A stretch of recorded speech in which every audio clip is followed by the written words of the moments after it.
Look after the land and the land will look after you. Destroy the land and it will destroy you. If understood this properly, the seemingly simple aboriginal proverb incites our urge to give back to the environment and participate in something greater than ourselves. Greetings, I'm Himanshurao Kalvakuntla, a student of grade 10 Oak Ridge International School, and I'm here to deliver a short speech on climate change and how we can tackle it while committing ourselves to environmentally sustainable practices. Climate change is a broad term used to refer to the changes of Earth's climates in regional, local and global scales. It also refers to the effects of these changes. The term climate change is most often used to describe changes in Earth's climate driven primarily by human activity post-industrial period after 1850, such as the burning of fossil fuels and deforestation. This resulted in a relatively rapid increase in carbon dioxide concentration in the Earth's atmosphere.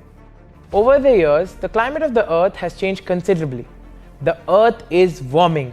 Small changes like increase in the average temperature is leading to dangerous shifts in the climate and weather. This is quite evident from the fact that there have been significant changes in the patterns of rainfall at certain places. These have resulted in droughts, floods or intense rains.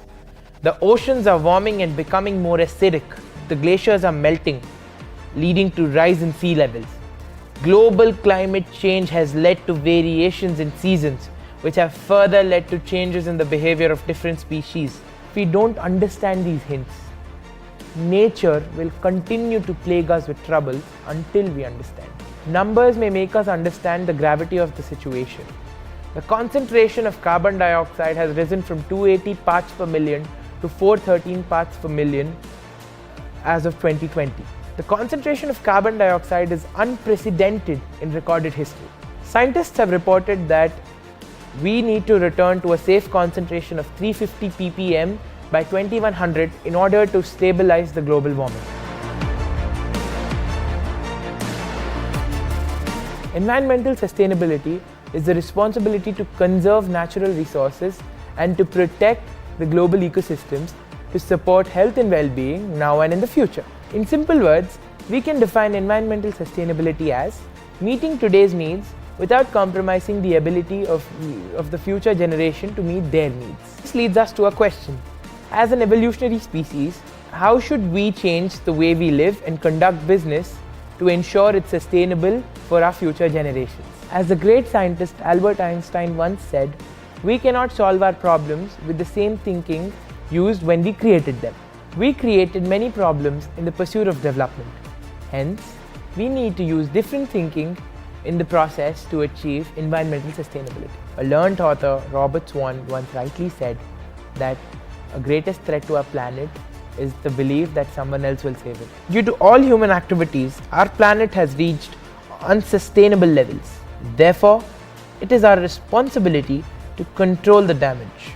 Individuals, governments, industries, non-profits, environmental agencies, everyone can and should play a significant role in this solution. First and foremost, we the people living on this beautiful earth have to hold ourselves accountable for our actions. That is how we're going to protect it. If we fail to do so, our future generations are going to never forgive us. Climate change requires urgent policy action from the government side. Although the climate change policies are being mainly discussed at international level by means of the United Nations Conventions and the Kyoto Protocol. The bulk of impact is felt at regional and local levels. Legislative innovation is the need of the hour. The following are a few policy suggestions that I would like to share with you all. Most of them are self-explanatory. Number 1, climate tax. People must realize the cost of inaction. Citizens have to be responsible with the usage of AC and multiple cars. Asking irresponsible citizens to pay a climate tax will yield good results. Number 2, encouraging electric vehicles. I'm very proud to say that my state Telangana has launched Telangana Electric Vehicle and Energy Storage Policy 2020 to 2030 for a clean and green Telangana with the aim of making the state a leading EV manufacturing destination. Number 3, being smart about alternative sources of power and nuclear power and drafting policies related to their production and use. Governments can play a big role by enacting policies that encourage a speedy transition to clean energy as wind and solar. Number 4, the public transport policy. The public transport policy makes it easier for the citizens to live without their cars. A single bus can take out 40 cars off road. Number 5, sustainable urban planning. Urbanization is the order of the day. The need of the hour is to have the right policies and to follow practical methods to create sustainable cities. Encouraging simple living and planting trees. Trees absorb carbon dioxide and produce oxygen into the atmosphere, which will give way much help to tackle climate change. Number 7, climate change discussions in classrooms. Education is an essential element to the global response of climate change. It increases climate literacy among the young people, encourages their attitude towards the climate change, and helps them adapt to the climate-related trends. The list goes on. We never know the worth of water until the well is dry, they say. Climate change is not far from the problem. We need to realize it is happening now and respond before it's too late. We need to be answerable for our future generations.